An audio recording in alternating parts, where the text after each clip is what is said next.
Un fragment de côte de baleine a récemment été découvert dans une mine de Caroline du Nord. Cela pourrait sembler anecdotique. Pourquoi une baleine ne pourrait-elle pas être un mineur de fond, après tout? Cependant, ce morceau fournit aux scientifiques une opportunité rare d'étudier les interactions entre des requins préhistoriques et des baleines datant de 3 à 4 millions d'années.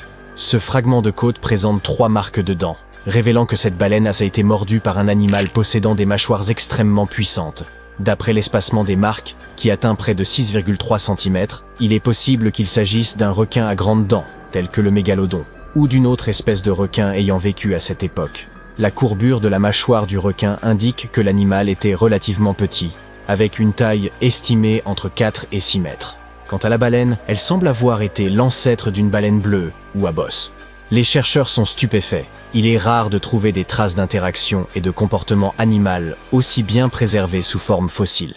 Après avoir analysé l'échantillon, ils ont conclu que ce requin avait dû repartir avec une bouchée conséquente, mais que la baleine avait survécu, car la majeure partie du fragment fossile était recouverte d'os métaplastiques. Cette matière osseuse se forme rapidement en réponse à une infection localisée. Il n'est pas particulièrement robuste et est ultérieurement remodelé par le corps en tissu osseux compact, un processus qui prend du temps. La présence de cet os indique que la guérison était incomplète, et la baleine est décédée 2 à 6 semaines après cette rencontre malheureuse. Toutefois, il est également possible que sa mort ne soit pas directement liée à l'infection et à la blessure. Seuls quelques fossiles témoignent de telles interactions entre animaux anciens.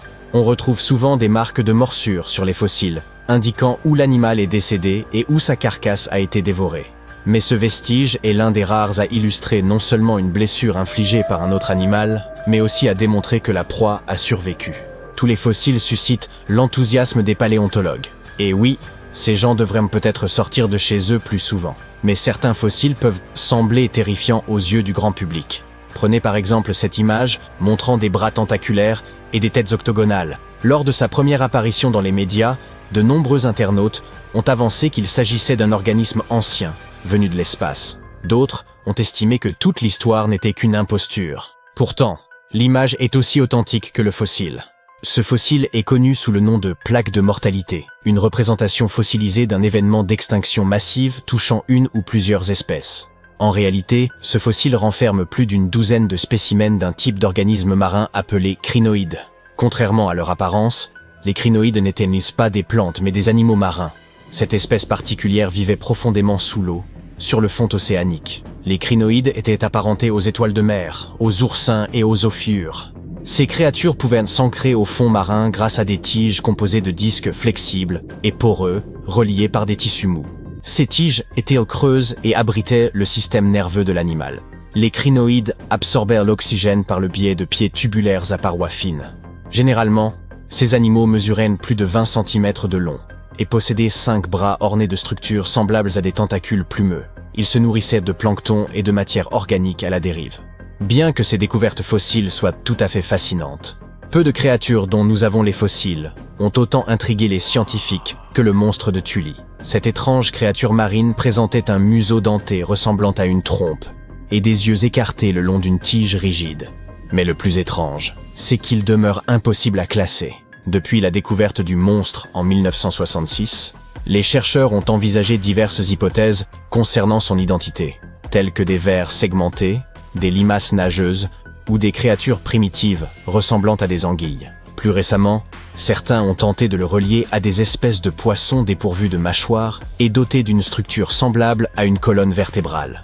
Une équipe de scientifiques japonais a utilisé des scanners laser haute résolution pour analyser en 3 dimensions l'anatomie des fossiles du monstre de Tully. Ils en ont conclu que ce fossile énigmatique pourrait finalement être celui d'un invertébré. Toutefois, l'identité véritable de cette créature est toujours indéterminée. Dans les années 1950, un chasseur de fossiles amateur nommé Francis Tully découvrit l'empreinte étrange d'un organisme en forme de torpille, avec une immense nageoire caudale dans les gisements fossilifères de Mason Creek, en Illinois. N'ayant jamais observé de créature semblable, Tully rapporta sa découverte au Musée Field d'histoire naturelle de Chicago. Les paléontologues de l'institution furent également déconcertés. Depuis lors, les scientifiques n'ont toujours pas réussi à situer cette créature sur l'arbre phylogénétique. En 1741, l'explorateur et capitaine Vitus Jonasson Bering dirigea une expédition visant à cartographier la côte de l'Alaska. Le navire sur lequel il se trouvait fit naufrage sur ce qui est devenu l'île de Bering. La moitié de l'équipage survécut grâce à la découverte d'une énorme vache de mer, ou Hydrodamalis gigas. Avec la viande de ces animaux pour leur donner des forces, les marins parvinrent à construire un petit radeau à partir des débris et à rentrer chez eux. Au cours du voyage de retour, un scientifique au sein de l'équipage consacra son temps à documenter les animaux et les plantes découverts. La vache de mer était particulièrement remarquable car sans elle, l'équipage n'aurait pas survécu. Ces animaux mesuraient plus de 8 mètres de long et pesaient environ 10 tonnes. Toutes les vaches de mer appartenaient à l'ordre des Sirenia, des mammifères marins plus proches des éléphants que des vaches. Le savant les décrivit comme ayant la peau noire, une petite tête et des membres antérieurs trapus. Ces vaches de mer flottaient à la surface de l'eau en se nourrissant d'algues. Une fois l'existence de ces animaux rendue publique, les expéditions de traite de fourrure ont commencé à exploiter ce dépôt très pratique en route. Les vaches de mer, étant très dociles et faciles à chasser, ont été exterminées à peine 27 ans après que le scientifique en a eu parlé. Cependant, ce n'est pas la partie la plus triste. Les archives fossiles révèlent une histoire beaucoup plus sombre. Des fossiles ont ainsi été retrouvés à travers le monde, du Japon jusqu'au Mexique. Cela indique que ces animaux prospéraient autrefois dans les vastes champs de varech qui entouraient l'ensemble du bassin Pacifique Nord. La population réduite découverte par l'expédition constituait probablement les derniers vestiges d'une population beaucoup plus grande et en bien meilleure santé. Il est fort probable que la chasse pratiquée par les populations aborigènes avait déjà réduit le nombre de ces animaux à un niveau proche de l'extinction. Le coup fatal aura été porté par les chasseurs occidentaux. Aujourd'hui, les proches parents encore vivants de ces anciennes vaches de mer sont rarement chassés, mais ils sont eux-mêmes menacés d'extinction. Pour certains, ce fossile étonnant peut paraître quelque peu troublant. Les numulites sont les fossiles d'animaux dont le nom signifie « petite pièce » en latin. Ces créatures vivaient et prospéraient dans une mer chaude et peu profonde qui recouvrait une partie de l'Égypte il y a environ 40 millions d'années. Le nom « numulites » laisse entendre que les plus grands spécimens étaient particulièrement prisés à travers l'histoire. Et dans le folklore égyptien, ils sont même surnommés « la monnaie des anges ». Ces créatures possèdent une structure simple et unicellulaire, qui contraste avec leur squelette extrêmement complexe. Observez cette série de spirales superposées. Chaque spirale est divisée en d'innombrables chambres minuscules, et les numulites peuvent atteindre jusqu'à 10 cm de diamètre. Pourtant, ce sont des fossiles d'animaux unicellulaires, apparentés aux amibes. Comment ont-ils donc pu atteindre une telle taille? La raison pourrait se trouver dans leur relation symbiotique avec d'autres organismes plus petits. Pour les espèces modernes, ces symbiotes sont des algues unicellulaires dorées, appelées diatomées. Les coquilles des numulites étant relativement transparentes et plates, elles offrent une grande surface pour la lumière nécessaire à la photosynthèse des diatomées. Pour des raisons encore débattues par les scientifiques, la présence de symbiotes végétaux chez les animaux marins favorise la croissance d'un squelette calcaire chez les hôtes. Ainsi, la taille colossale des numulites en Égypte pourrait être attribuée à leur étroite relation avec des diatomées symbiotiques. Cela vous semble plausible? Fait intéressant, les espèces de numulites ont évolué très rapidement, et leurs fossiles se sont altérés d'une couche de sédiments à l'autre. Ainsi, le calcaire utilisé pour les pyramides de Gizeh est si riche de ces fossiles qu'il est désigné sous le nom de calcaire numulitique. Ce calcaire contient également deux types de numulites, les petites lentilles des esclaves et les grandes monnaies des anges. Cependant, il ne s'agit pas de différentes espèces, mais plutôt de différentes étapes du cycle de vie d'une seule et même créature. Les étés au Moyen-Orient sont si intenses qu'ils transforment radicalement le paysage, faisant ressurgir d'anciennes cités oubliées. En 2018, une ville construite par un mystérieux empire le long du fleuve Tigre a été libérée de son piège aquatique. Les archéologues se sont précipités sur le site, ne voulant pas manquer cette occasion unique de fouiller et d'en apprendre davantage sur l'histoire de cette cité. Ils pensaient avoir découvert Zakiku, une ville de l'âge du bronze, fondée il y a plus de 3000 ans et submergée dans les années 80 lors de la construction du barrage de Mossoul. Autrefois un centre caravanier prospère du royaume Mitanni, elle disposait d'eau en relative abondance, une ressource rare dans la région, garantissant ainsi son succès. Les connaissances sur ce royaume demeurent limitées, car aucune chronique écrite n'a été trouvée lors des fouilles. C'est pourquoi les archéologues étaient enchantés de découvrir le palais complet autrefois occupé par leur souverain. Quelques années plus tard, après un nouvel assèchement de la région, ils ont mis au jour des fortifications protégeant la ville des envahisseurs. La découverte majeure de leur expédition fut un immense entrepôt public contenant des marchandises et des récoltes, des piles de blé et d'orge, ainsi que des métaux et du bois importés. Le pain constituait l'aliment de base des habitants, qui préparaient également de grandes marmites de soupe et des ragoûts de légumes. Chaque foyer élevait des moutons, des chèvres, des vaches et des porcs, assurant une source régulière de lait et de viande pour les grandes occasions. Toutes les constructions découvertes jusqu'à présent ont été édifiées à partir de briques en terre crue. Les murs, submergés pendant plus de 40 ans, sont remarquablement bien préservés, comme s'ils avaient été engloutis l'avant-veille. Le palais royal se distingue par sa taille, ses murs plus épais, et ses pavés également faits de briques de boue cuites et scellées pour être imperméables. Le souverain devait entretenir de bonnes relations avec celui du Grand Empire, dont Zakiku était tributaire. Les commerçants de la ville collectaient des poutres de bois qu'ils entreposaient. Celles-ci provenaient des forêts des montagnes situées au nord et à l'est de la Mésopotamie, et étaient acheminées par le Tigre. Les marchands venaient y écouler leurs marchandises avant de traverser le fleuve vers les régions frontalières. Zakiku aura été un centre de commerce prospère pendant environ 6 siècles, jusqu'à ce qu'un séisme dévastateur la frappe en 1350. Les archéologues ont retrouvé 5 vases en céramique contenant plus de 100 tablettes d'argile, fabriquées peu après le séisme. Il est presque miraculeux que ces petites tablettes d'argile non cuites aient ne survécu sous l'eau pendant des décennies. Les créateurs de ces tablettes ont gravé des notes sur l'argile encore humide, traitant de sujets tels que l'inventaire des nouvelles récoltes ou témoignant de leur correspondance avec d'autres royaumes. Une fois les notes gravées, ils les laissaient sécher au soleil. Les scribes devaient également apprendre de nouvelles langues afin que les messages puissent être compris par des personnes étrangères à la cité. Les chercheurs pensent que les tablettes découvertes faisaient partie d'une archive privée. Ils espèrent pouvoir déchiffrer ces textes afin d'approfondir leurs connaissances sur l'histoire de Zakiku et de son royaume après ce séisme dévastateur. Les dégâts infligés au bâtiment étaient tels qu'il était impossible de redonner à Zakiku sa splendeur passée. Les éventuels survivants ont été contraints de quitter la ville. Des décennies plus tard, les Assyriens, également originaires de Mésopotamie, se sont établis sur ces ruines.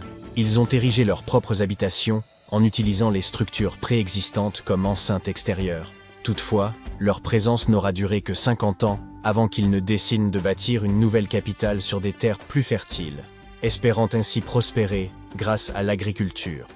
Les archéologues qui travaillaient à Zakiku ont dû interrompre leurs fouilles lorsque le niveau de l'eau est remonté, submergeant de nouveau la ville. Ils ont protégé les ruines en les recouvrant de feuilles de plastique étanches, puis de pierres et de gravier, espérant ainsi les préserver de l'érosion aquatique et éviter leur disparition totale. Conscients de l'importance cruciale de l'eau du barrage pour la région, ils prévoient de reprendre les fouilles dès que l'eau se sera de nouveau retirée. Il y a environ 1600 ans, une communauté florissante vivait le long de la rivière Nia, au cœur de ce qui est aujourd'hui le désert du Taklamakan, en République populaire de Chine. Cette rivière, alimentée par la fonte des neiges des montagnes, serpentait à travers le désert sur des kilomètres. Après 3 ans de travail acharné, les archéologues sont parvenus à exhumer 8 tombes, où la chaleur désertique avait parfaitement conservé les vêtements et les objets qu'elles contenaient. Les personnes inhumées devaient appartenir à l'ancienne cité de Nia, un centre autrefois prospère du royaume, situé sur la route de la soie, et qui abritait plus de 3000 âmes avant d'être englouti par les sables du désert. Les ruines de Nia n'ont été découvertes qu'en 1901. Depuis, des scientifiques du monde entier ont tenté de percer les secrets de cette cité. Les tombes découvertes à la fin du XXe siècle semblent avoir appartenu à des membres de l'élite, comme en témoignent les objets luxueux retrouvés. Un carquois et un arc, des pointes de flèches en métal, des boucles d'oreilles en or, un collier de perles de verre, une boîte laquée contenant un peigne, du maquillage et un nécessaire de couture. De la soie de très haute qualité a également été retrouvée, avec des couleurs éclatantes comme le vert et le jaune, demeurées étonnamment intactes. Le tissu comportait également des caractères chinois, citant des ouvrages historiques, ce qui a permis aux scientifiques de dater sa fabrication. Plus tard, les archéologues ont mis au jour un vaste site d'habitation et ont dégagé 3 bâtiments en ruine. Il faudra probablement encore de nombreuses années pour comprendre pourquoi la ville a périclité et ce qu'il est advenu de ses habitants. Des archéologues saoudiens et français ont uni leurs efforts près de Riyad, la capitale de l'Arabie saoudite, et y ont découvert une ancienne colonie datant de 8000 ans. Ils ont eu recours à des technologies de pointe, telles que la numérisation laser, les drones et la photographie aérienne pour révéler ce trésor de l'ère néolithique. Dans ce site archéologique important, ils ont excavé un temple de pierre, les vestiges d'un autel et plus de 2000 sépultures, offrant ainsi un précieux aperçu des anciens rituels. L'équipe a également découvert les fondations de 4 bâtiments imposants, des tours d'angle et des cours extérieures, toutes dotées de réservoirs souterrains pour stocker l'eau destinée à l'agriculture. Un ingénieux système d'irrigation, comprenant des canaux et des citernes, permettait à la ville de prospérer dans l'un des déserts les plus arides au monde. Des dessins rupestres, gravés à même la montagne voisine, illustrent la vie quotidienne des habitants. Les fouilles, en cours depuis plus de 40 ans, continuent de révéler de nouveaux artefacts, offrant toujours plus de réponses aux questions des chercheurs. Des pêcheurs ont découvert des ossements, des outils et des artefacts datant de 9000 ans au fond de la mer du Nord. Des archéologues et des paléontologues britanniques et néerlandais se sont précipités pour examiner ces découvertes, espérant y découvrir des traces du Doggerland submergé. Ils n'ont pas été déçus et ont même découvert des empreintes parfaites laissées par les hommes du Mésolithique. Il y a 12 000 ans, lors de la dernière grande période glaciaire, les îles britanniques n'étaient mais pas du tout des îles. Elles faisaient partie d'une vaste terre composée de collines, de marécages et de forêts denses qui les reliaient au continent européen. Cette terre, appelée Doggerland, abritait une société de chasseurs-cueilleurs préhistoriques. Cependant, avec la fonte des glaciers, le niveau de la mer a commencé à s'élever à une vitesse d'1 à 2 mètres par siècle, forçant les habitants à migrer vers les régions qui correspondent aujourd'hui à l'Angleterre et aux Pays-Bas. Les experts ont alors décidé d'explorer l'histoire de Doggerland en exploitant les données fournies par les compagnies pétrolières opérant en mer du Nord. Jusqu'à présent, ils ont créé des modèles numériques représentant les 47 000 km² que couvrait Doggerland avant sa submersion. Ils doivent encore analyser des échantillons d'anciens insectes et de plantes préhistoriques ainsi que l'ADN des animaux retrouvés pour obtenir une image complète de cette région disparue. Dans les montagnes du Mexique, existe une ancienne variété de maïs, 2 fois plus grande que l'épi moyen et qui possède des racines aériennes étonnantes. Ces racines produisent un mucus qui pourrait révolutionner l'agriculture et enfin rendre obsolètes tous ces produits chimiques. Les habitants cultivent ce mystérieux maïs depuis plus de 2000 ans et se transmettent cette tradition de génération en génération. Un scientifique à Oaxaca a entendu parler de cette céréale gigantesque et a décidé de l'examiner de plus près. Lorsqu'il l'a enfin vue, il n'en croyait pas ses yeux. La plante semblait sortie d'un mythe, atteignant 4 à 5 mètres de hauteur, avec de curieuses excroissances qui jaillissaient de ses tiges. Et, tenez-vous bien, celle-ci dégoulinait d'une épaisse substance visqueuse, agissant comme un autofertilisant. Plus besoin d'ajouter des engrais artificiels. Cela revêt une importance capitale, car la plupart des céréales ne peuvent pas réguler leur propre niveau d'azote, ce qui contraint les agriculteurs de les asperger d'engrais riches en cet élément. Non seulement cela nuit à l'environnement, mais c'est également coûteux. Mais avec ce nouveau mucus de maïs, nous pourrions résoudre un problème systémique de notre approvisionnement en nourriture. C'est comme un tour de passe-passe biologique qui pourrait révolutionner l'agriculture telle que nous la connaissons. On appelle cette super plante le maïs holotone. C'était un secret bien gardé pour le reste du Mexique jusque dans les années 80, et il aura fallu encore 30 ans pour qu'une équipe de chercheurs se penche sérieusement sur ce maïs d'exception. Ils savaient qu'ils auraient besoin de l'aide des communautés locales, et ont donc établi un laboratoire sur place. Ce maïs sécrète un mucus qui contient des bactéries capables de convertir l'azote atmosphérique en une forme assimilable par la plante. Cela signifie qu'il peut tirer 80% de son azote de l'air, ce qui tend à faire de lui le saint graal de l'agriculture. Mais bien sûr, il a fallu que certains gâchent la fête en se disputant les droits de ce maïs prodigieux. On appelle cela la biopiraterie, et c'est tout à fait inacceptable. Les peuples autochtones, qui perpétuent cette forme d'agriculture depuis des siècles, font valoir que ce n'est pas qu'une simple plante, mais une part de leur culture et de leur patrimoine. Hélas, le maïs holotone n'est pas encore exploité à grande échelle, car il ne répond pas aux normes industrielles modernes. Néanmoins, des scientifiques cherchent à le croiser avec d'autres variétés pour en combiner les qualités. Ils ont déjà réduit de moitié son temps de croissance et augmenté l'absorption d'azote à 40%, mais ils estiment qu'il faudra encore quelques générations pour obtenir un maïs hybride à peu près stable. Imaginez si nous pouvions utiliser l'azote atmosphérique pour d'autres céréales comme le riz ou le blé. Cela réduirait considérablement nos besoins d'engrais artificiels qui nuisent à notre environnement. Il est incroyable de penser qu'un maïs peu connu, tiré des montagnes brumeuses du Mexique, pourrait aider à combattre la faim dans le monde. Cela démontre l'importance cruciale de la diversité pour notre survie. En parlant de plantes qui pourraient nous aider à survivre à l'avenir, saviez-vous que Mars pourrait être idéal pour la culture des légumes à feuilles vertes? Le sol y est riche en fer, ce qui signifie que nos légumes verts préférés pourraient y prospérer. Et avec un avenir sur Terre qui semble de plus en plus incertain, il n'est pas si saugrenu de commencer à envisager d'autres planètes où nous pourrions vivre.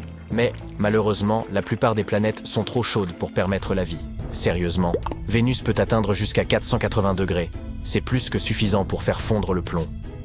Mais Mars est différente. Bien qu'il s'agisse aujourd'hui d'un désert froid, il y a des milliards d'années, elle était recouverte d'eau et peut-être même de vie. Les scientifiques étudient déjà quelles plantes pourraient pousser sur le sol martien. Et il s'avère que la laitue, les oignons, le chou frisé, les pois, l'ail et même les pissenlits, oui, ces mauvaises herbes de votre jardin pourraient tous potentiellement survivre là-bas. Les épinards sont une autre option grâce à tout ce fer présent dans le sol. Qui sait? Peut-être qu'un jour nous grignoterons tous des micro-pousses martiennes si le maïs holotone ne peut pas couvrir tous nos besoins. Un autre super végétal qui pourrait nous aider à l'avenir est le bambou.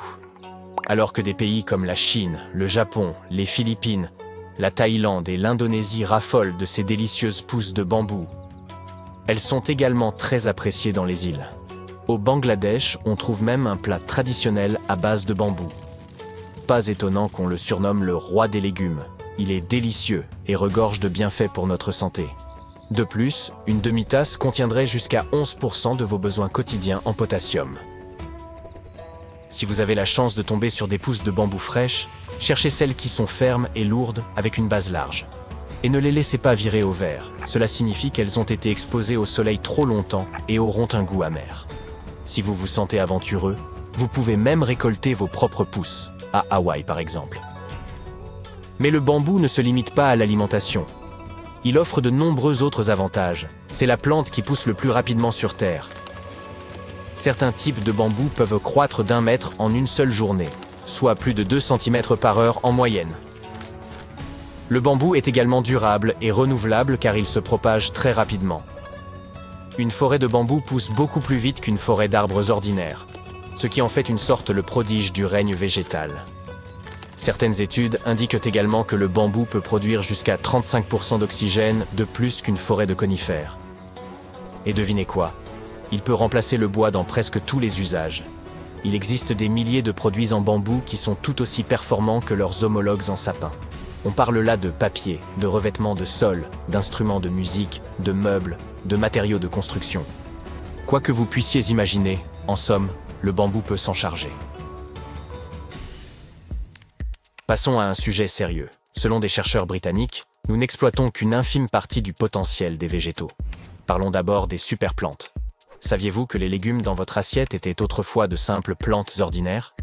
Toutefois, dans la nature, il existe des plantes particulièrement robustes qui ont développé une résistance à toutes sortes de parasites et de maladies. Les sélectionneurs travaillent à croiser ces spécimens sauvages avec nos cultures domestiques, les rendant d'autant plus résistantes, mais non sans conserver tous les avantages que nous apprécions. C'est un effort global, avec des pays comme le Brésil, la Chine et l'Inde en tête de file. Et avec une population mondiale censée dépasser les 9 milliards, ces super plantes pourraient véritablement sauver des vies. Viennent ensuite sur la liste les plantes médicinales. Nous savons depuis des siècles que les plantes peuvent nous guérir, mais en tirons-nous vraiment le meilleur parti?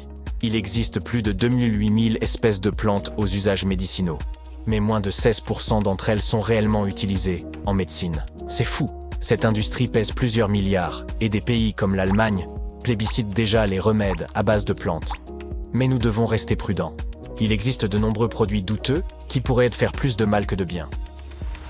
Parlons maintenant des bananes sous stéroïdes. Bon, pas exactement. Mais saviez-vous que nous pourrions effectivement rendre les bananes plus grandes et plus goûtues en altérant leurs gènes, ce qui ne semble pas poser de problème à nos voisins d'outre-Atlantique, les scientifiques peuvent créer des bananes résistantes aux maladies et aux parasites, capables de pousser dans des climats plus rudes. Cela signifie un bien meilleur rendement. Enfin, la combustibilité des plantes est cruciale pour prévenir les feux de forêt et tous les dommages qu'ils causent. Mais ne vous inquiétez pas trop, car le feu est en fait un processus naturel dans certains écosystèmes. Les scientifiques travaillent à identifier les familles de plantes capables de résister aux incendies en vue de créer des forêts plus résistantes. Ces plantes pourraient même servir de coupe-feu naturel, économisant ainsi de précieuses ressources. Connaissez-vous le quinquina? Ce n'est pas une plante alimentaire comme les autres, et elle a des propriétés remarquables. L'écorce de cet arbre est un ingrédient clé pour fabriquer la quinine, utilisée dans le traitement du paludisme. Et saviez-vous que ce sont les tribus Quechua du Pérou qui ont enseigné aux colons comment s'en servir? On raconte aussi des histoires incroyables sur le quinquina. Par exemple, avez-vous déjà entendu parler de ces lions malades qui en mâchèrent l'écorce? Ou de ce lion fébrile qui a bu dans un étang ou trempait de l'écorce de quinquina et a été instantanément guéri? Mais soyons réalistes, ces légendes ne visent probablement qu'à enjoliver une histoire déjà fascinante. En tout état de cause, le quinquina est un véritable héros. Et tous les héros ne portent pas forcément de cape. En novembre 1922, un garçon marchant dans les montagnes désertiques d'Égypte a découvert des marches antiques taillées dans la roche. Par la suite, cette découverte est devenue l'une des plus grandes et des plus importantes découvertes archéologiques au monde. Cette marche faisait partie du tombeau intact de Toutankhamon. Les archéologues ont trouvé environ 5000 objets anciens, dont des bijoux, des tissus, des vases peints et des masques funéraires. Tu as probablement vu l'un d'entre eux. Il est devenu l'un des attributs les plus reconnaissables de l'Égypte ancienne. Plus de 100 ans se sont écoulés depuis.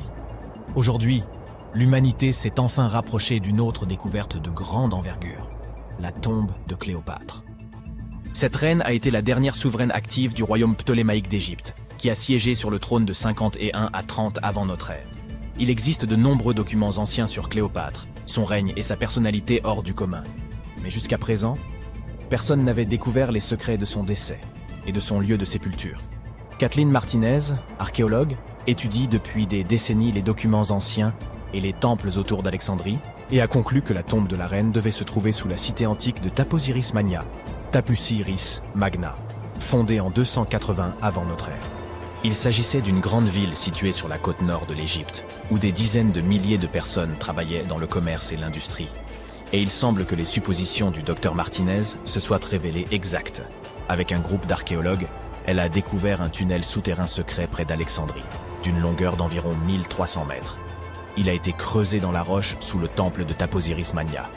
Au cours des fouilles, ils ont trouvé de nombreux éléments qui indiquent que la tombe de Cléopâtre se trouve dans les profondeurs du tunnel. Il est également possible qu'elle y soit enterrée avec le commandant romain Marc-Antoine. Selon des documents anciens, Cléopâtre et Marc-Antoine s'aimaient et s'opposaient ensemble au Sénat romain, qui déclarait Antoine traître. Le fait que des catastrophes naturelles se soient produites sur le territoire de Taposiris Magna pendant des milliers d'années peut compliquer les fouilles. Des tremblements de terre et des inondations ont détruit la ville, et peut-être inondé ces tunnels souterrains. Mais les archéologues espèrent peu que l'ancienne tombe est restée intacte et qu'elle cache de nombreux trésors et documents sur la vie royale de l'Égypte ancienne sous le règne de la dernière dynastie. Il est possible que les fouilles se déroulent sous l'eau et dans la boue. Cela demandera beaucoup de temps et de moyens financiers, mais les archéologues sont sûrs que cela en vaut la peine. Quoi qu'il en soit, il est trop tôt pour affirmer que Cléopâtre est réellement enterrée à cet endroit, mais les scientifiques ont trouvé de nombreux objets dans le tunnel qui le confirment, notamment des pots en argile, des dizaines de pièces de monnaie à l'effigie de Cléopâtre et d'Alexandre le Grand, ainsi qu'un buste à l'effigie de la reine égyptienne. Cléopâtre reste l'une des personnalités les plus populaires d'Égypte, au même titre que Ramsès III et Toutankhamon. Elle a inspiré de nombreux films, peintures et livres. Mais qu'est-ce qui l'a rendue si populaire? Elle est devenue célèbre pour son inconstance. C'était une souveraine belle et intelligente qui a sorti l'Égypte de la crise et en a fait une puissance prospère. Les textes arabes médiévaux indiquent qu'elle connaissait la chimie, les mathématiques et la philosophie, et qu'elle a peut-être écrit plusieurs ouvrages scientifiques. Elle connaissait plusieurs langues et avait d'excellentes compétences diplomatiques. Par ailleurs, de nombreuses légendes affirment qu'elle était une femme fatale, qui rendait beaucoup d'hommes fous. Cependant, rien ne prouve que sa beauté était incomparable. Hollywood a créé l'image d'un modèle éblouissant en tournant plusieurs films dans lesquels des actrices célèbres interprétaient le rôle de Cléopâtre. L'empereur romain Octave, fils adoptif de Jules César, a quant à lui créé l'image d'une séductrice insidieuse parce qu'il était son ennemi. Bien qu'elle soit née en Égypte, Cléopâtre n'était pas égyptienne. Ses ancêtres étaient des Grecs, dont l'un des généraux d'Alexandre le Grand. Cependant, le peuple égyptien l'aimait. Elle a appris la langue et a été très sensible aux traditions de ce pays. Elle connaissait bien l'histoire, la mentalité et les coutumes de l'Égypte ancienne. Elle a relevé le niveau de l'économie égyptienne et renforcé le statut de l'Égypte en tant que puissance mondiale. Tout cela a été rendu possible en grande partie grâce à sa ruse et à sa force de persuasion. Elle aimait les représentations théâtrales et les fêtes somptueuses. Elle savait comment surprendre les gens et se donner en spectacle. Mais derrière l'image extérieure d'une amatrice de luxe se cachait une souveraine intelligente et calculatrice. L'Égypte ancienne était un pays riche et luxueux, et Cléopâtre a tout fait pour accroître sa richesse et renforcer sa position sur la scène internationale. Par exemple, une fois, elle était en conflit avec son frère Ptolémée XIII. Sachant qu'elle ne pourra pas lui résister, la reine a décidé d'attirer Jules César à ses côtés. L'empereur romain est arrivé à Alexandrie, où Cléopâtre voulait le rencontrer. Mais Ptolémée a eu vent de ses projets et a voulu l'empêcher de se rendre auprès de César. Au lieu d'une arrivée riche et bruyante, Cléopâtre décide de passer inaperçue. Elle s'enveloppe dans un tapis ou un sac de lin que les serviteurs de l'empereur transportent dans les appartements privés de César. Cléopâtre sort du tapis et impressionne l'empereur romain par sa beauté et sa détermination. Ils tombent amoureux l'un de l'autre et deviennent de proches alliés. Quelque temps plus tard, elle impressionne un autre Romain influent à des fins diplomatiques. Elle se rend à la rencontre de Marc-Antoine sur une barge dorée au voile pourpre et aux rames d'argent. Cléopâtre est habillée à l'image d'Aphrodite et est assise sous un magnifique dais. Zeus, serviteur, déguisé en Cupidon, souffle dans son éventail et brûle de l'encens. Mais Cléopâtre a créé un tel spectacle pour une raison bien précise. Elle savait qu'Antoine vénérait la mythologie grecque et se considérait comme l'incarnation de Dionysos. Cette femme l'impressionne tellement qu'il finit par l'épouser. Cléopâtre défend sa couronne, renforce son alliance avec Rome et donne 3 enfants à Antoine. En Égypte, ils organisent de grandes fêtes et jouissent de la richesse et du pouvoir. Cependant, la relation d'un haut fonctionnaire avec la reine égyptienne provoque un scandale à Rome. Comme Octave est le principal adversaire d'Antoine dans la lutte pour le pouvoir, il exploite la situation pour ternir la réputation de son concurrent. Il utilise la propagande pour faire de Cléopâtre une séductrice insidieuse aux yeux des citoyens romains. Il accuse Antoine d'avoir succombé à ses charmes. Le Sénat romain soutient Octave et déclare Cléopâtre ennemie. En 33 avant notre ère, ce conflit atteint son apogée lorsque la marine d'Antoine affronte la flotte d'Octave. Ce dernier l'emporte et oblige son ennemi à fuir en Égypte avec Cléopâtre. Selon certaines sources, il se serait réfugié près d'Alexandrie. Poursuivi par les Romains, il se cache dans l'un des palais de Cléopâtre et trouva la mort. Certaines légendes racontent que Cléopâtre était experte en poison. Elle aurait provoqué la morsure d'un serpent venimeux, une vipère ou un cobra égyptien. Selon une autre légende, elle se serait piquée avec une aiguille empoisonnée. Une théorie veut que Cléopâtre ait toujours transporté une ampoule de poison dans sa brosse à cheveux. Lorsqu'elle était coincée, elle imbibait l'aiguille de ce poison et se piquait.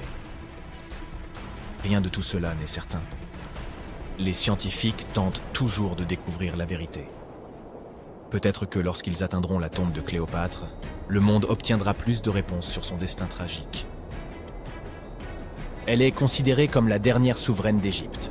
Après sa mort, Octave pille ses palais et ses temples et retourne à Rome, où il devient le principal empereur. Il gouverne le pays avec succès et en élargit les frontières. Son règne s'est achevé à l'âge de 75 ans. L'histoire du monde aurait été différente si Cléopâtre et Marc-Antoine n'avaient pas perdu cette bataille navale.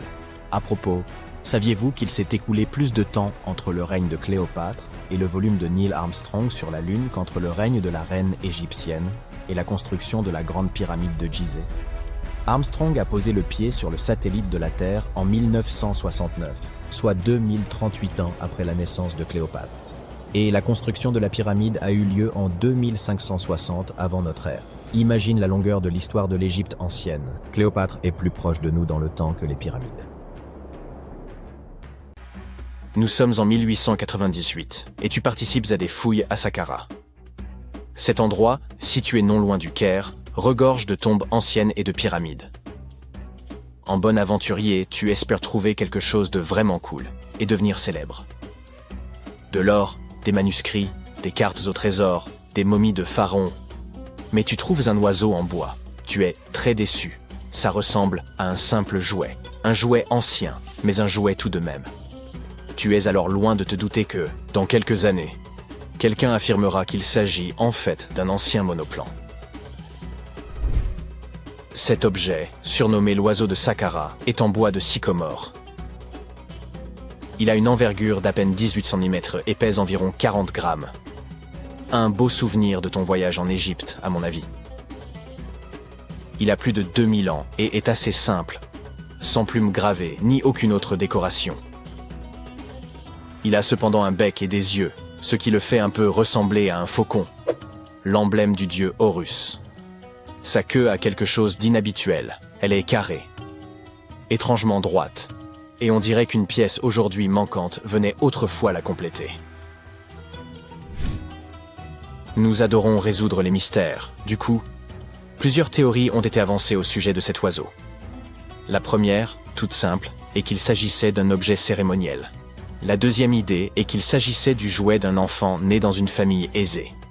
Il pourrait s'agir d'une sorte de boomerang, très populaire dans l'Égypte ancienne. Enfin, selon une autre théorie, l'oiseau aurait été utilisé comme girouette. Mais cette théorie n'a pas été retenue, car la figurine ne présente aucun trou ou marquage, à l'exception de celui qui a été fait au musée du Caire pour la fixer sur son socle. Il n'y avait donc jadis aucun moyen de l'accrocher. Près d'un siècle après la découverte de l'oiseau, l'égyptologue Khalil Messia a proposé une nouvelle théorie selon laquelle il pourrait s'agir d'un modèle de monoplan. Selon lui, il manquait à l'oiseau un empennage horizontal. Par ailleurs, ses ailes étaient placées à angle droit, comme celles des avions modernes. Cela aurait pu servir à générer la portance aérodynamique nécessaire au vol. Le docteur Messia a également affirmé qu'il était courant à l'époque de placer des modèles miniatures d'inventions technologiques dans les tombes. Les anciens Égyptiens ont-ils vraiment inventé l'avion en 200 avant notre ère? Cela aurait beaucoup contrarié les frères Wright, que l'on considère comme les inventeurs de l'aviation. Ils n'ont effectué leur premier vol qu'en 1903. Afin de nous en assurer, il nous faudrait tester le modèle. Mais le musée égyptien ne laisserait probablement personne lancer en l'air cette précieuse pièce de collection. C'est pourquoi le concepteur de planeur, Martin Grégory, a construit un modèle similaire, cette fois en balsa, et a pu conclure que même avec un empennage horizontal, cet avion n'était pas très performant. Affaire résolue. Et non. Une chaîne de télévision n'a pas trouvé cela convaincant et a donc invité un expert en aérodynamique à construire une autre réplique de notre oiseau. Il l'a testé dans des conditions similaires à celles de l'Égypte ancienne et a été impressionné par ses capacités. Ainsi, si le prototype d'un avion a bien été inventé à l'époque des pharaons, il s'agirait d'un opart, ou objet manufacturé incongru, en français. Soit un objet anachronique, en avance sur son temps en termes de technologie ou d'histoire. Et l'oiseau de Saqqara n'est pas le seul exemple d'une telle chose. En 1901, un groupe de plongeurs a découvert la machine d'Anticythère dans une épave sous-marine près de l'île grecque du même nom. On l'a surnommée le premier ordinateur analogique du monde. Et on pense qu'elle date d'environ 100 ans avant notre ère. Le mécanisme en bronze pouvait indiquer la position du Soleil, de la Lune, des planètes et des étoiles, ainsi que les phases lunaires, les dates des prochaines éclipses solaires, et même la vitesse à laquelle la Lune se déplace dans le ciel. Personne ne sait exactement qui l'a utilisé, ni comment ou où il a été fabriqué. Mais il est évident qu'il était extrêmement précis et bien trop avancé pour son époque. Les premières toilettes à chasse d'eau ont-elles été inventées au XXe siècle? Et non. les Minoens de Crète et la civilisation de la vallée de l'Indus ont mis au point cette super invention à peu près à la même époque, il y a environ 4000 ans. Leur modèle de plomberie était si bien conçu qu'il a fallu attendre 2000 ans avant de voir apparaître quelque chose d'aussi performant. Une ancienne toilette minoenne a été découverte dans le palais de Knossos. Elle était équipée d'un siège de bois placé juste au-dessus d'un tunnel qui conduisait l'eau d'un réservoir vers un égout souterrain. D'autres toilettes nécessitaient un apport d'eau à l'aide de cruches. Seuls les riches pouvaient s'offrir un tel luxe. À l'époque, si tu possédais un bien immobilier, les toilettes chasse d'eau étaient le signe de ton appartenance aux plus hautes sphères. Les portes automatisées étaient une chose nouvelle en 1931. Mais la technologie qu'elles utilisent est en fait beaucoup plus ancienne. Elle date du 1er siècle de notre ère. Le mathématicien et ingénieur Héron d'Alexandrie imagina à cette époque un système capable d'ouvrir et de fermer les portes. Pour faire fonctionner son invention, il fallait allumer un feu. Un pot en laiton était placé sous le feu, à moitié rempli d'eau. Le pot était ensuite relié à des récipients qui servirent de poids. Grâce à la chaleur, l'eau se déplaçait dans les récipients qui descendaient et tiraient sur les cordes. Rien à voir avec une porte de supermarché qui s'ouvre et se ferme grâce à l'électricité. La porte de Héron mettait des heures à s'ouvrir, et il n'y avait aucun moyen d'arrêter le processus. C'est pourquoi on n'ouvrait les portes qu'une fois par jour, avant que les gens n'entrent dans les temples. Cela ajoutait un peu de mystère aux cérémonies. Incroyable. Il semblerait que la toute première batterie ait été inventée à Bagdad, il y a environ 2000 ans. Un archéologue allemand a découvert une jarre d'argile de forme ovale en 1938. Les scientifiques ne savent toujours pas à quoi elle servait ni qui l'a inventée. Selon une théorie, elle aurait été utilisée pour galvaniser des objets avec des métaux précieux. Lorsqu'elle était remplie d'un acide faible, comme du vinaigre, la batterie produisait environ 1 volt. Selon une autre théorie, il s'agirait d'un récipient destiné à recevoir des rouleaux sacrés. Que dirais-tu de lentilles de contact conçues par Léonard de Vinci? En 1508, il inventa une lentille de verre munie d'un petit entonnoir. Il n'y avait qu'à verser de l'eau à l'intérieur, et cela améliorait la vision. Mais ce n'était pas super pratique. 100 ans plus tard, René Descartes décida d'améliorer cette idée. On dit lentilles de contact, parce qu'elles sont censées entrer en contact avec les yeux, tu vois? Ce tube de verre rempli de liquide permettait une meilleure vision. Mais il était hélas impossible de cligner des yeux. 2 siècles et demi plus tard. La technologie du verre permit aux scientifiques de concevoir des lentilles qui s'inséraient dans l'œil et permettaient même à leurs porteurs de cligner des yeux. Une belle invention. Toutefois, ces lentilles étaient fabriquées en verre soufflé et l'œil ne pouvait pas respirer. Une 50aine d'années plus tard, les concepteurs adoptèrent le plastique, plus léger, incassable et résistant aux rayures, même si les lentilles couvraient encore l'œil entièrement. Ce n'est qu'en 1948 qu'un certain Kevin Tuohy ponça une lentille en plastique et se rendit compte qu'elle restait en place même en ne couvrant que la cornée. Imagine-toi vivre dans le Londres du 19e siècle et avoir besoin d'envoyer un message à New York. Cela prenait alors une dizaine de jours. Du coup, lorsqu'en 1858 les délais passèrent de quelques jours à quelques heures, ce fut une véritable révolution. Le premier message fut envoyé par la reine Victoria elle-même, grâce à un câble télégraphique transatlantique qui passait sous l'océan. Hélas, cette invention ne survécut que quelques semaines. Et il fallut attendre des années pour qu'on puisse à nouveau s'en servir. Les archéologues égyptiens ont récemment fait une découverte extraordinaire près du Caire. Roulement de tambour, s'il vous plaît. La momie la plus ancienne et la plus complète jamais mise au jour dans le pays. Cette momie, vieille de 4300 ans, a été trouvée dans un ensemble de tombes près de la pyramide à degrés de Djéser, datant de l'ancien empire égyptien. Elle était recouverte de couches d'or. L'équipe a également découvert plusieurs autres tombes, dont une appartenant à un haut dignitaire égyptien et une autre à un gardien des secrets, qui présidait aux cérémonies. Une autre tombe intéressante était celle d'un scribe, qui contenait les plus grandes statues jamais découvertes dans la région. Ce vaste site funéraire abrite également plus d'une douzaine de pyramides et de lieux de sépulture. L'une des momies les plus célèbres au monde est probablement celle d'Hatshepsut. Elle a gouverné l'Égypte pendant environ 20 ans, érigé de nombreux édifices impressionnants et créé de nouvelles routes commerciales. Cependant, lorsque l'archéologue Howard Carter a découvert son tombeau dans la vallée des rois, son sarcophage était vide. Carter a néanmoins trouvé 2 cercueils dans une autre tombe, dont l'un appartenait à la nourrice d'Hatshepsut et l'autre à une femme inconnue. En 2006, une équipe de spécialistes a décidé d'enquêter pour déterminer si cette femme mystérieuse était la reine en personne. Ils ont découvert une molaire dans une boîte en bois portant le nom d'Hatshepsut, et lorsqu'ils l'ont comparée à la mâchoire de la momie, elle correspondait parfaitement. Ramsès II était un souverain des plus remarquables, mais c'est sa momie, plus encore que ses accomplissements, qui aura finalement marqué l'histoire. Ramsès est considéré comme le pharaon le plus puissant de toute l'Égypte, ayant régné durant pas moins de 6 décennies. Il a également vécu jusqu'à l'âge canonique de 90 ans, ce qui était tout à fait remarquable compte tenu de l'époque à laquelle il vivait. Ramsès II aurait eu plus de 100 descendants, parlé d'une famille nombreuse. À sa mort, son corps fut initialement enterré dans la vallée des rois, mais des pillards tentèrent de dérober les trésors de son tombeau. Ses successeurs, ne pouvant tolérer de tels actes, déplacèrent donc son corps vers un lieu tenu secret pour le protéger. Avance rapide jusqu'au XIXe siècle, quand la momie de Ramsès II fut découverte avec celle d'autres souverains et dignitaires.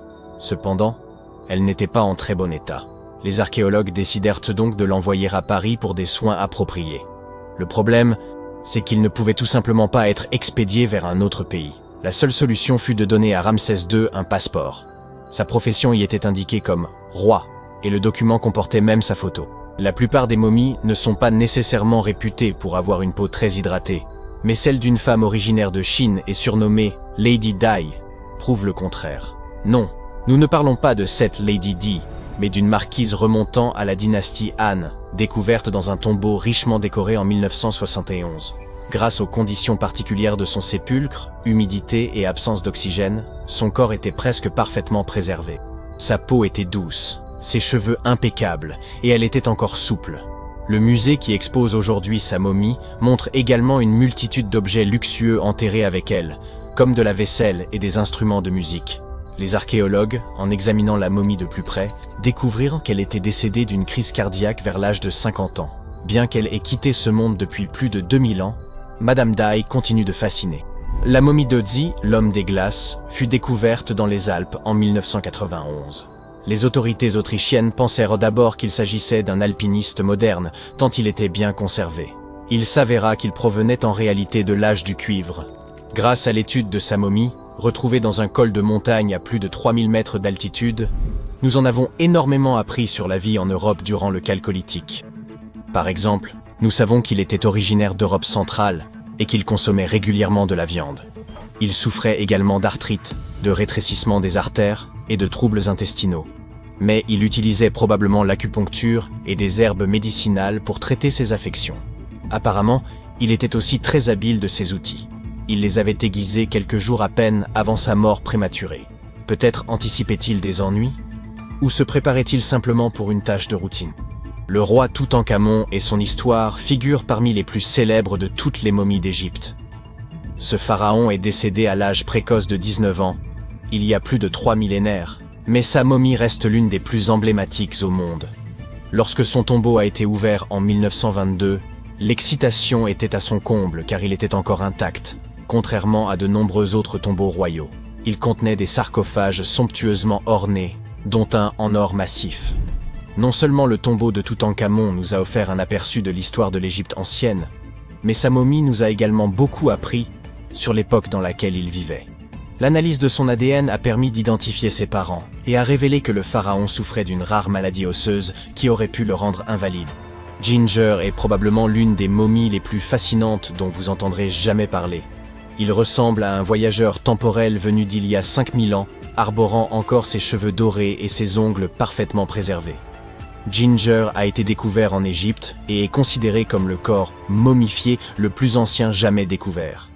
Avant que les Égyptiens ne maîtrisent l'art de la momification, ils plaçaient les corps dans des tombes peu profondes, dans le sable chaud et sec. Comme ce dernier absorbait toute l'eau, les bactéries ne pouvaient ne pas se reproduire, et le corps était ainsi préservé naturellement. Aujourd'hui, les scientifiques ne sont pas certains que la préservation de Ginger était intentionnelle, mais étant donné que sa sépulture était constellée de poteries, il est probable que ceux qui l'y ont enterré aient connu des techniques de préservation avancées. Si vous souhaitez rencontrer Ginger en personne, il est actuellement exposé au British Museum. Un collectionneur d'art néerlandais a acquis une statue de Bouddha en Chine et a fait une découverte surprenante. Elle contenait une momie cachée à l'intérieur. Hélas, le corps était trop fragile pour être déplacé. Il a donc fallu le laisser sur place. La partie la plus impressionnante est que cette momie a plus de 1000 ans et qu'elle avait été exposée pendant 200 ans avant d'être enfermée dans cette statue. Lorsqu'ils en ont effectué la tomographie, les scientifiques ont découvert que la momie était remplie de morceaux de papier couverts d'écriture. Les experts pensent qu'il aurait pratiqué l'automomification, un processus radical impliquant un régime alimentaire particulier et un thé qui rend le corps moins susceptible aux bactéries. Seules quelques personnes pouvaient accomplir ce rituel, et celles qui y parvenaient étaient profondément respectées. Peu de reines égyptiennes ont autant intrigué les scientifiques et les historiens que la sublime Néfertiti. Si l'on en croit ses effigies, elle était renommée pour son cou élancé, ses grands yeux et ses pommettes saillantes. Son nom se traduit d'ailleurs par « La belle est venue ». Si ça ce n'est pas de la prédestination. Bien qu'elle ne fût pas pharaon elle-même, Néfertiti a tout de même réussi à laisser une empreinte durable. Les archives suggèrent qu'en tant qu'épouse royale, elle était extrêmement influente. En raison de son pouvoir, elle était certes admirée, mais s'était également fait de nombreux ennemis tout au long de sa vie. Elle était également liée à Toutankhamon, mais pas par le sang. Il s'agissait de sa belle-mère. Jusqu'à présent, sa momie n'a toujours pas été identifiée, mais cela pourrait bientôt changer. Un égyptologue, qui a fouillé des tombes dans la vallée des rois, a découvert 2 momies qu'il pense être celles de Néfertiti et de sa fille. Selon les spécialistes, nous pourrions bientôt obtenir une réponse définitive quant à l'identité de ces 2 dépouilles. Si l'une d'elles s'avère être Néfertiti, nous pourrions être en présence d'une découverte majeure. L'analyse ADN et la tomographie de la momie pourraient nous offrir l'image la plus complète et précise de la reine que nous ayons jamais vue. Il est incroyable de penser que nous n'avons fait qu'effleurer la surface de ce qui se cache en dessous de l'Égypte moderne. Néfertiti a régné sur l'Égypte pendant une période de grande puissance et de prospérité. Mais est malheureusement décédée au cours d'une période de troubles qui ont conduit à la perte de son site funéraire. Qui peut vraiment prédire où elle se trouve aujourd'hui? Il y a 54 000 ans, un intéressant groupe d'individus vivait dans des grottes. Un père, une fille et quelques autres membres de leur famille proche. Le plus intéressant, c'est qu'il s'agit de la première famille néandertalienne jamais découverte. Une équipe de scientifiques a étudié l'ADN ancien de leurs dents et de leurs os pour en savoir plus sur les premières sociétés humaines. Ces recherches ont révélé une chose surprenante. Ils ont probablement vécu dans ces grottes, tous ensemble, en même temps. 11 néandertaliens vivaient ensemble dans une caverne, la grotte Chagirskaya, et 2 autres dans une autre grotte située à proximité. Ils étaient donc 13, 8 adultes et 5 enfants. Outre leur ADN, les scientifiques ont également retrouvé leurs outils de pierre et des ossements d'animaux. Les néandertaliens sont les anciens cousins de l'homme, qui sont certainement les plus proches de nous. Leur crâne était long et aplati si on le compare à celui de l'Homo sapiens qui est davantage sphérique. Ils présentaient également cette crête sourcilière proéminente au-dessus des yeux. On les reconnaît facilement à leur visage, dont la partie centrale ressort vers l'avant, ainsi qu'à leur large nez. Certains estiment qu'un tel nez était un moyen de s'adapter à la vie dans des environnements froids et secs. Lorsque l'intérieur du nez est plus grand, il humidifie et réchauffe mieux l'air que l'on respire. Contrairement à nous, ils n'avaient pas beaucoup de menton. De plus, des marques retrouvées sur leurs dents de devant nous indiquent que les Néandertaliens les utilisaient en complément de leurs mains lorsqu'ils préparaient leur nourriture et travaillaient les matériaux à leur disposition. Leur corps était robuste et musclé, avec des épaules et des hanches larges. Leur taille moyenne était de 1,50 m à 1,75 m pour un poids de 60 à 80 kg. Leur forme trapue, avec des os courts au niveau des bras et des jambes, minimisait la surface exposée de leur peau, ce qui les protégeait mieux du froid. Leur espérance de vie était d'environ 30 ans, même si certains d'entre eux vivaient davantage. les Néandertaliens auraient habité les régions qui sont aujourd'hui l'Europe et l'Asie pendant plus de 350 000 ans. Ils n'ont disparu qu'il y a environ 40 000 ans. C'est à peu près à cette époque que l'on retrouve des traces de l'Homo sapiens en Europe. Leurs familles étaient des groupes très unis de 10 à 20 individus. C'est beaucoup moins que la population de n'importe quel peuplement humain, ancien ou moderne. C'est plutôt la taille des groupes au sein d'une espèce proche de l'extinction. Ces Néandertaliens vivaient dans leurs grottes, au sein de petites communautés, mais ils n'étaient pas isolés du reste de leurs congénères. Ils dépendaient les uns des autres pour survivre. Ils prenaient soin de leurs voisins, en particulier de ceux qui ne pouvaient pas s'en sortir d'eux-mêmes. De plus, leurs grottes n'étaient pas aussi primitives que nous pourrions l'imaginer. Par exemple, il y avait un trou près du foyer qui servait probablement à chauffer de l'eau. De plus, ils organisaient leur espace. Ils avaient des zones de repos, des parties de la grotte, où ils laissaient leurs déchets, et des parties dédiées, où ils fabriquaient des outils en pierre et préparaient leurs pitances. Ils évoluaient dans les vallées fluviales pour attraper des proies, telles que les bisons, les bouquetins, les chevaux sauvages et d'autres animaux. Ils étaient habiles à planifier leur stratégie. Certaines études ont montré qu'ils connaissaient le schéma de migration des rennes. Ils planifiaient donc leur chasse en fonction des prédictions des déplacements de leurs proies. L'un des plus gros animaux qu'ils traquaient était le mammouth laineux. Tu les connais, c'est un parent des éléphants modernes, couvert de fourrure et pouvant peser jusqu'à 5 tonnes, qui s'est éteint il y a bien longtemps. Des études ont montré que les mammouths laineux et les Néandertaliens partageaient certains traits génétiques. Ce n'est pas si surprenant quand on y pense. Les deux espèces se sont développées à partir d'ancêtres africains avant de parvenir à s'adapter au climat froid et rude de l'Eurasie pendant l'ère glaciaire. Elles ont donc été confrontées à des conditions similaires et se sont éteintes à peu près en même temps. Les Néandertaliens ont également eu recours à la pierre pour fabriquer des outils, semblables à ceux qu'utilisaient d'autres des premiers hommes, tels que des grattoirs et des lames fabriquées à partir d'éclats de pierre. Ces outils que les scientifiques ont trouvés dans les 2 grottes qu'ils ont étudiées ont été créés à partir des mêmes matières premières. Cela signifie que les communautés se côtoyaient et interagissaient probablement d'une manière ou d'une autre. Jusqu'au XXe siècle, beaucoup pensaient que les Néandertaliens étaient très différents des humains modernes, compte tenu de leur génétique, de leur apparence physique et de leur comportement. Mais des découvertes plus récentes sur cette population fossile eurasienne bien préservée ont montré que certains de ses membres étaient semblables aux gens d'aujourd'hui. Les Néandertaliens ont vécu avant et pendant la dernière période glaciaire, le Pléistocène, dans certains des endroits les plus rudes où l'homme ait jamais vécu. En plus de leurs outils et de la capture d'animaux, ils cueillaient des plantes dans les environs. Ils mangeaient aussi souvent des légumes cuits. Leur capacité à rester en vie pendant des dizaines de milliers d'années au cours de la dernière période glaciaire est un très bon exemple de la façon dont les humains peuvent s'adapter à presque toutes les situations. Les Néandertaliens ont également produit l'art rupestre le plus ancien que nous connaissions. Les chercheurs ont exploré 3 grottes espagnoles où ils vivaient, et toutes présentaient des peintures noires et rouges, faites de pointillés, d'animaux et de formes géométriques, ainsi que des empreintes de mains, faites au pochoir et des gravures. Ces peintures ont été réalisées il y a plus de 60 000 ans. Étant donné que l'Homo sapiens est arrivé en Europe 20 000 ans plus tard, on peut supposer que les Néandertaliens étaient la seule espèce humaine présente sur ce continent à l'époque, et que ce sont donc eux qui ont créé cet art rupestre. De plus, ces grottes étaient distantes de 700 km. Ce n'est donc pas comme si seuls quelques Néandertaliens en étaient capables. Ces peintures étaient manifestement une tradition de longue date. Ils étaient également de grands amateurs de mode. Ils fabriquaient leurs propres bijoux, dont certains avec des serres d'aigle. Les exemples les plus anciens que nous ayons pu retrouver remontent à près de 130 000 ans. Ils utilisaient aussi très probablement des pigments pour se camoufler ou orner leur corps. Par ailleurs, l'Homo sapiens n'était pas la seule espèce à maîtriser le feu. Des chercheurs ont examiné plus de 140 restes de feu à travers l'Europe et se sont rendus compte que les Néandertaliens l'utilisaient eux aussi depuis longtemps.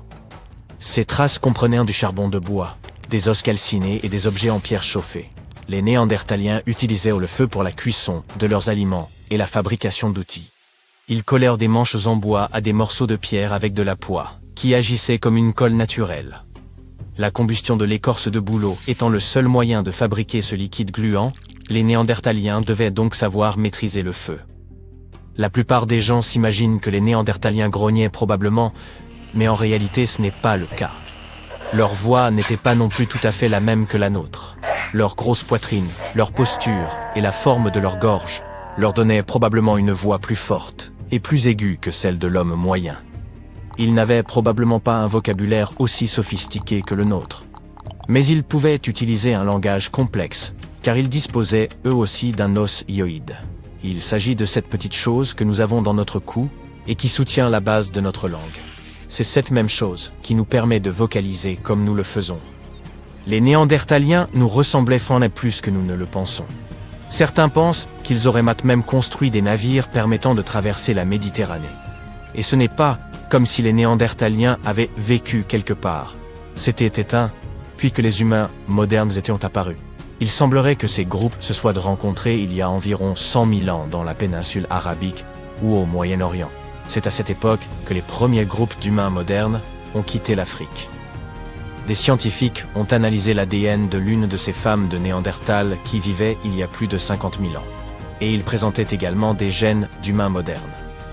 Certains traits physiques, comme la couleur de la peau et des cheveux, l'humeur et les habitudes de sommeil, sont liés à la quantité de lumière solaire dont nous bénéficions.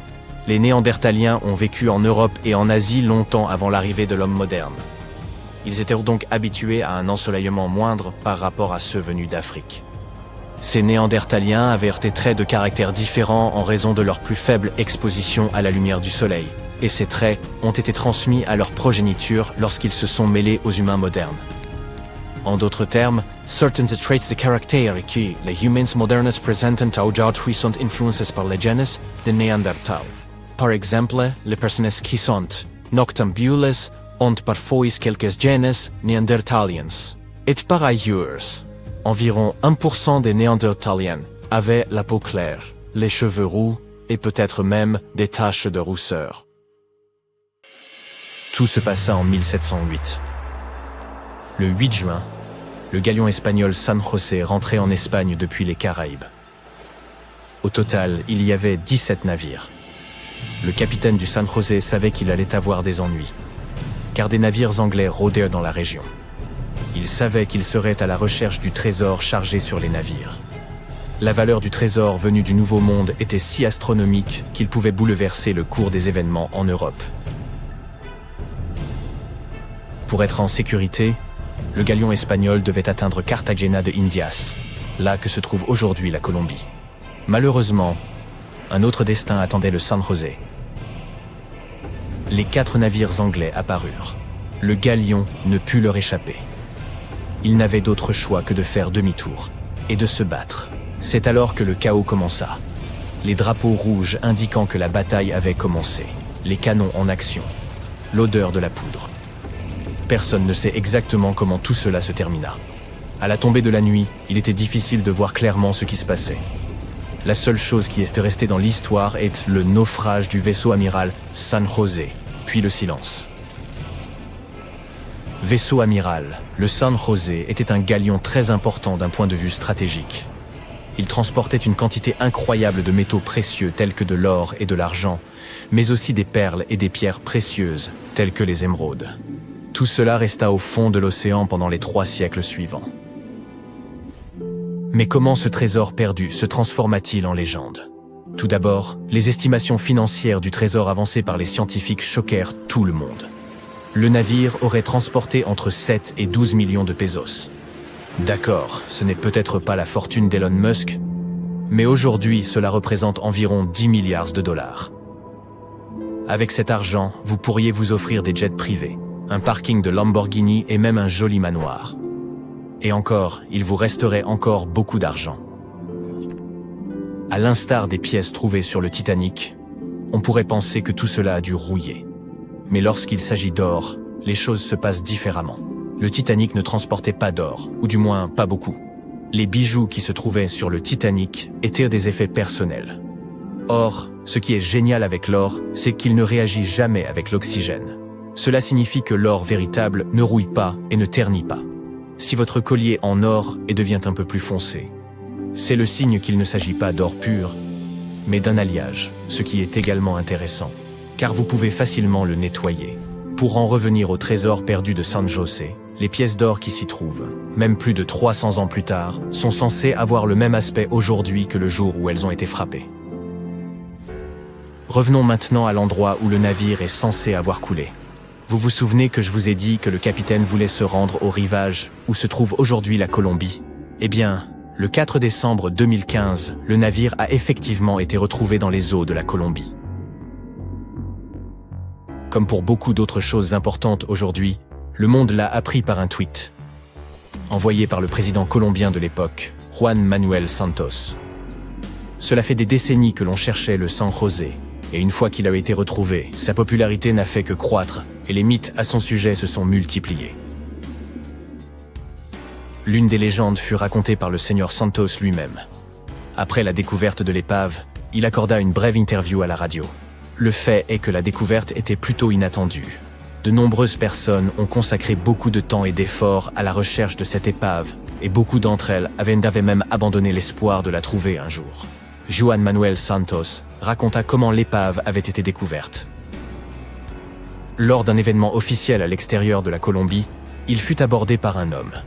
Celui-ci ressemblait au célèbre écrivain Hemingway. Il portait une barbe blanche et avait des cheveux blancs. La seule chose que voulait cet homme à l'allure d'Hemingway, c'était 2 minutes de temps de parole de Santos. Le président céda et écouta cet homme. Ce qui se passa ensuite est incroyable. L'homme sortit une carte ancienne, plus précisément une copie soigneusement encadrée, et dit au président que personne d'autre ne la connaissait. L'homme pointa du doigt un endroit précis, en déclarant que c'était l'endroit exact où se trouvait le trésor, et que cet endroit ne figurait sur aucune autre carte. Il assura qu'il savait où se trouvait le trésor. L'histoire avait l'air folle et pleine de capes et d'épées. Qui que fût cet homme, il s'avéra qu'il avait raison. Son identité reste un mystère pour tout le monde, mais d'une manière ou d'une autre, cet homme avait trouvé le financement, déterminé la zone à inspecter, et s'était même frayé un chemin jusqu'au président. Certes, le San José était rempli d'or, et celui qui le trouverait serait riche jusqu'à la fin de ses jours. Mais soyons réalistes, aucune personne ordinaire ne pourrait découvrir un tel trésor, car cela nécessite trop d'efforts et trop de fonds. Cela dit, qu'en est-il lorsque vous êtes passionné de chasse au trésor et que vous cherchez justement un coffre au trésor? Eh bien, je crois que j'ai une histoire à raconter sur des gens ordinaires qui cherchent et finissent même par trouver un vrai trésor. Voici Forrest Fenn, un millionnaire excentrique qui a caché un trésor de 1 à 5 millions de dollars. Sa valeur exacte n'a pas été identifiée. Monsieur Fenn lui-même a déclaré qu'il n'avait jamais essayé de l'évaluer. Le coffre contenait 265 aigles et doubles aigles en or américain, des pièces de monnaie anciennes, des pépites d'or et bien d'autres choses encore. Forrest a caché le coffre dans les montagnes rocheuses et a annoncé la chasse au trésor en 2010. Concentrons-nous un peu sur une carte et voyons à quel point les montagnes rocheuses sont vastes. En d'autres termes, les chasseurs de trésors devaient balayer les 2 pays, les États-Unis et le Canada.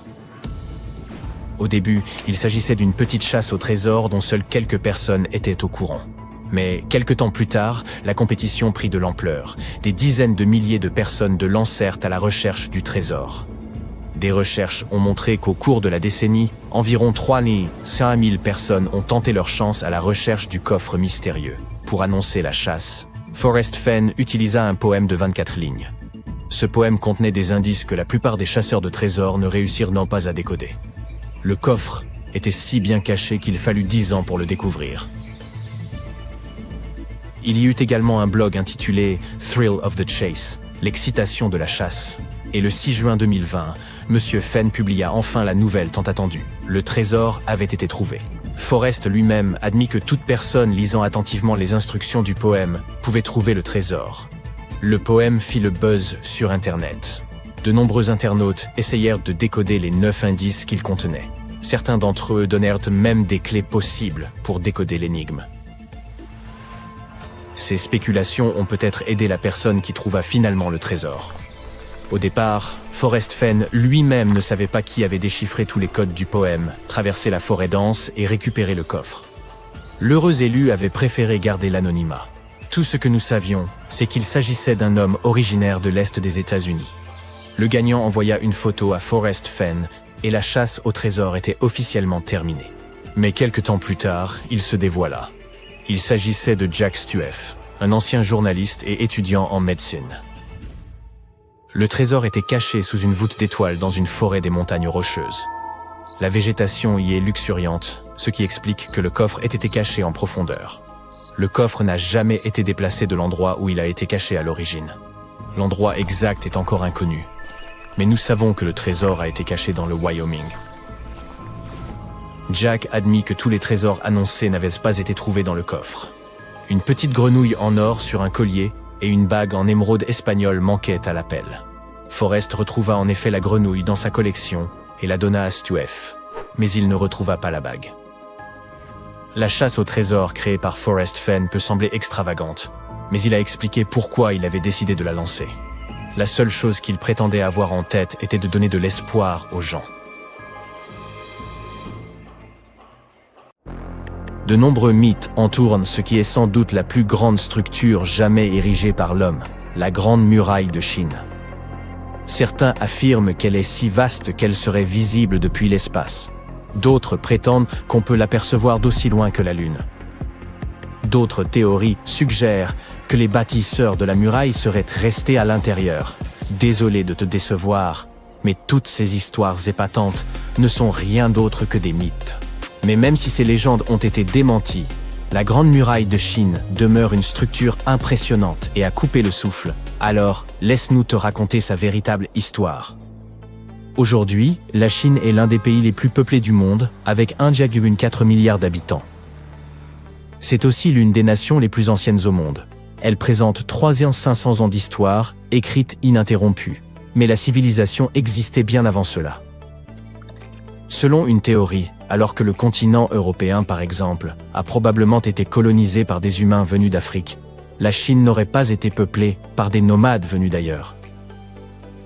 Certains estiment que la civilisation chinoise se serait formée à partir des populations locales de l'âge de pierre, qui vivaient sur ce territoire depuis la préhistoire. Parlons maintenant de la Grande Muraille de Chine. Elle était vraiment très grande, même selon les critères actuels, puisqu'elle s'étend sur plus de 2000 km.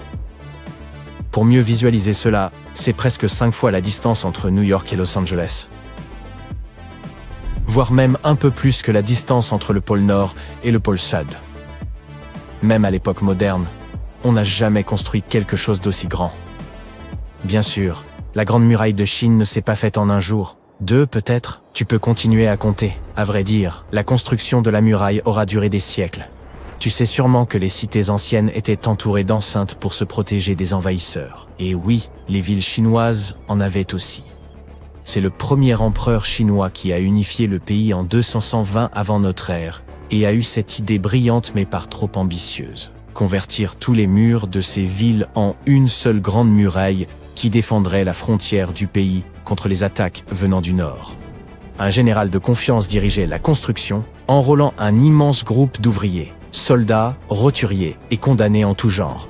À l'époque, la muraille fut construite en terre battue et en bois. À certains endroits stratégiques, les sections du mur se chevauchaient pour assurer une sécurité maximale. Ces murs mesuraient en moyenne 8 mètres de haut. Mais la Grande Muraille ne ressemblait pas encore à la construction que nous connaissons aujourd'hui. Chaque empereur successif reprenait le projet de la Grande Muraille, la renforçant et l'étendant, la réparant, mais modernisant également ses techniques de construction. Certains utilisaient des briques, d'autres des blocs de granit et de marbre. Les tours de guet et les plateformes n'existaient pas non plus à l'origine. Elles furent ajoutées par les empereurs Ming. Ces tours permettaient de communiquer avec les autres sections de la muraille par des messages de fumée. Celle-ci est donc assez hétéroclite en termes de matériaux, mais cela ne fait qu'ajouter au charme de la construction et montre le temps et les efforts qu'elle a nécessités. Si certaines parties de la muraille sont restées debout pendant des siècles et sont toujours en bon état, c'est en partie dû à la farine de riz gluant. Il s'avère que ce mortier fait de riz est comparable à du ciment. Il est aussi solide qu'imperméable, scellant les briques si étroitement que même les mauvaises herbes sont incapables d'y pousser. On peut également remarquer que certaines briques portent des inscriptions gravées. Elles y ont été laissées par les ouvriers qui ont construit la muraille. Ces inscriptions avaient pour but de garantir la qualité de l'ouvrage. Elles recèlent des informations telles que l'emplacement, la quantité et le nom des responsables du projet. Ainsi, en cas de défaut, lié à la qualité des matériaux ou de la construction elle-même, on savait qui était à blâmer. Récemment, un groupe de chercheurs a examiné des documents historiques officiels de la dynastie Ming, qui a régné sur la Chine du XIVe au XVIIe siècle. Ils sont tombés sur des documents faisant état de portes cachées dans la Grande Muraille, et ils ont donc décidé de les retrouver. On a eu recours à un drone volant pour prendre en continu des photos de la muraille avec une résolution de l'ordre du centimètre. Les chercheurs ont ainsi photographié 90% de la muraille construite sous la dynastie Ming et ont découvert les vestiges de plus de 220 portes secrètes le long du mur d'enceinte. Certaines d'entre elles avaient une largeur et une hauteur spécifiques qui ne permettent qu'à une seule personne de les passer. D'autres étaient assez grandes pour permettre à 2 chevaux de les franchir en même temps. Pourquoi ces portes se trouvent-elles là? L'objectif principal de la Grande Muraille était de protéger le pays de l'envahisseur. L'édification de portes permettant à l'ennemi de pénétrer en Chine remettrait donc en cause la raison d'être du mur. Ces portes étaient donc des passages secrets. Elles correspondaient parfaitement à la topographie environnante, et l'ouverture extérieure était camouflée par des briques, de sorte qu'il était presque impossible de la distinguer de l'ensemble du mur.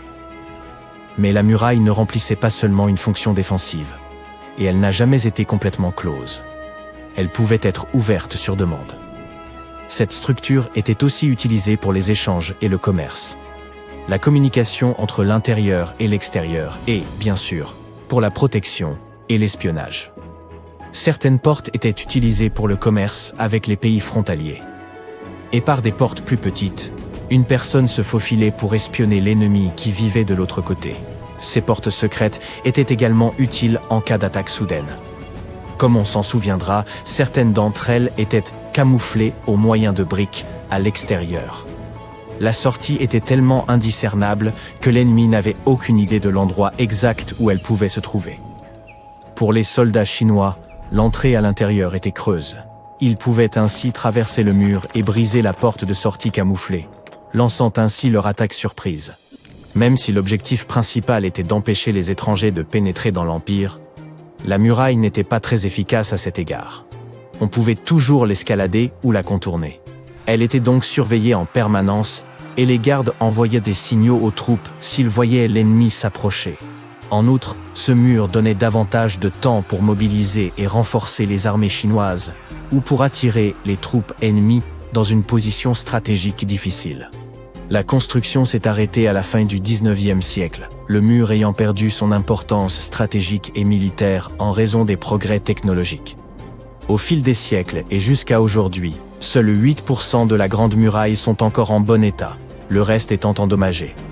En outre, environ un tiers de la muraille a disparu sans laisser de traces, en raison de l'érosion naturelle et des dégâts causés par l'homme. On peut donc dire qu'il ne s'agit plus que d'un joli vestige. Comme on s'en souviendra, les premières parties du mur ont été construites en pisé et en bois. Ce ne sont pas les matériaux les plus durables à l'échelle de plusieurs millénaires. En outre, les méthodes agricoles modernes destructrices ont transformé de vastes zones en désert et ont contribué à son érosion. Par ailleurs, de nombreuses briques ont été retirées du mur au siècle dernier pour être utilisées dans la construction de fermes et de maisons. Aujourd'hui encore, la muraille est déconstruite pierre après pierre. Mais cette fois, par les touristes. Bon nombre d'entre eux en emportent une en guise de souvenir. Cela fait beaucoup de pierres, sachant que plus de 10 millions de touristes visitent la Grande Muraille chaque année. Depuis 1987, la muraille est inscrite au patrimoine mondial de l'UNESCO, ce qui souligne son importance exceptionnelle pour l'humanité. La muraille est l'un des 56 sites chinois inscrits au patrimoine mondial, ce qui la place au second rang des pays dont les sites sont protégés par l'UNESCO. Qui est le premier, te demandes-tu? La première place, avec 58 sites inscrits patrimoine, revient à l'Italie. Et sais-tu que la muraille n'est pas seulement une célèbre attraction touristique, mais aussi le lieu du marathon de la Grande Muraille? Ce marathon, créé en 1999, est l'un des plus difficiles au monde. Tu l'auras deviné? Les participants courent le long de la muraille, y compris sur toutes ses marches. Il y a 3 distances, de sorte que les participants peuvent courir un marathon complet de 42 km, un semi-marathon de 21 ou un simple footing de 8 km. Vous souvenez-vous de 2011 ? Eh bien, ouvrez grand vos oreilles. Un plongeur s'apprête à s'immerger profondément dans les eaux du fleuve Musi, situé au cœur d'une île indonésienne. Il est l'un des nombreux chanceux à avoir retrouvé des artefacts incroyables au fond de celui-ci. Plongeurs et pêcheurs découvrent peu à peu une civilisation de Sumatra disparue depuis longtemps. Connue sous le nom de la Cité éclatante, la cité-État de Sriwijaya était probablement la plus proche d'un véritable Eldorado à avoir jamais existé. Elle a toutefois disparu à la fin du XIIIe siècle. Et jusqu'à récemment, les chercheurs ne connaissaient même pas l'emplacement exact de celle-ci.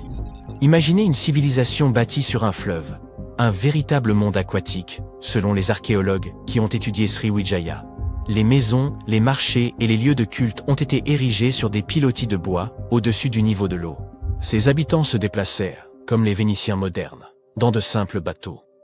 Sriwijaya était connu comme un empire maritime prospère et respecté. Il a existé du 7e au 11e siècle. Il faisait partie de la route de la soie, et toute personne voyageant d'est en ouest devait transiter par la cité.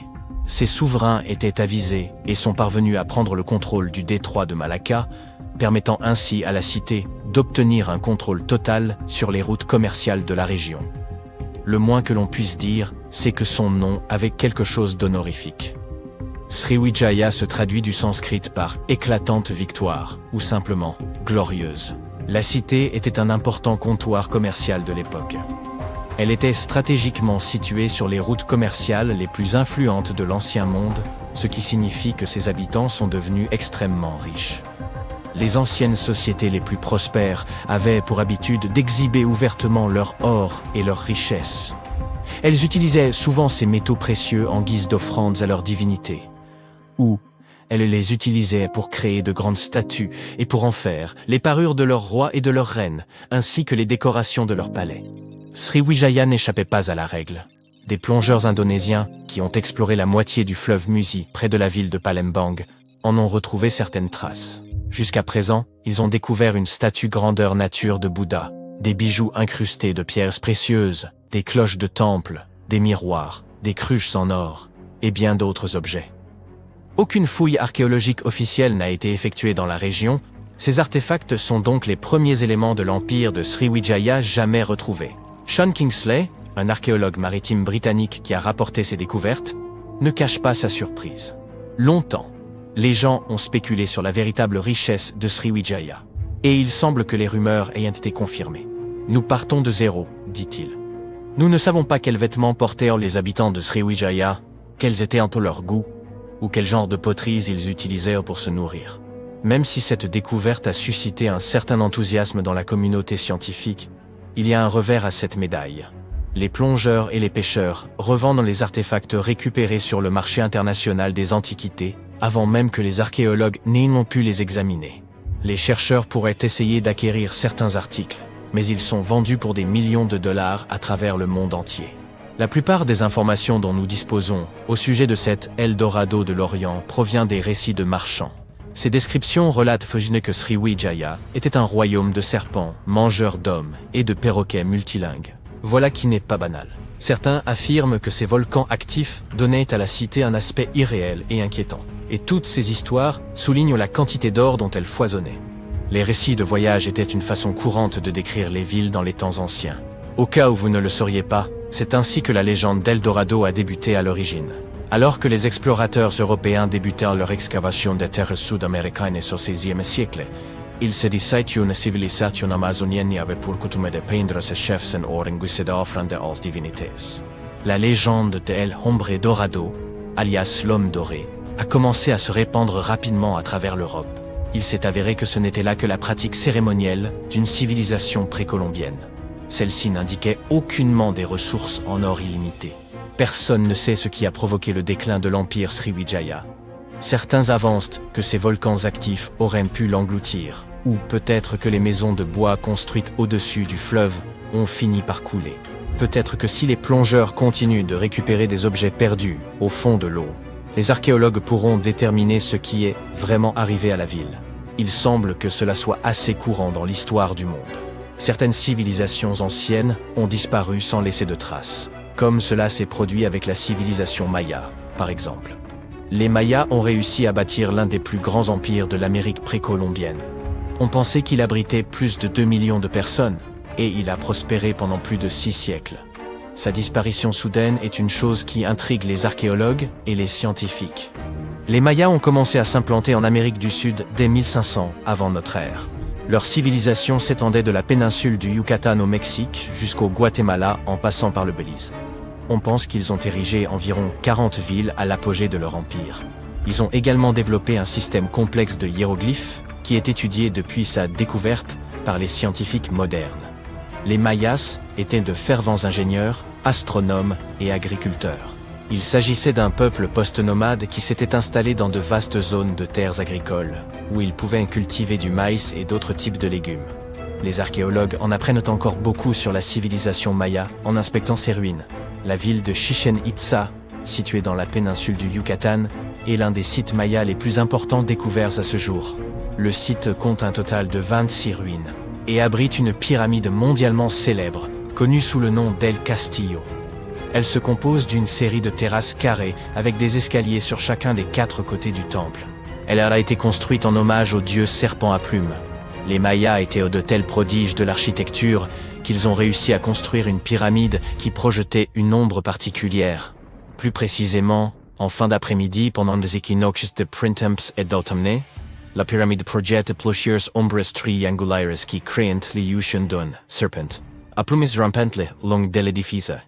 Et ils ont créé cela sans aucune des technologies que nous avons aujourd'hui. La ville est tellement incroyable que depuis 2007, elle est considérée comme l'une des 7 merveilles du Nouveau Monde.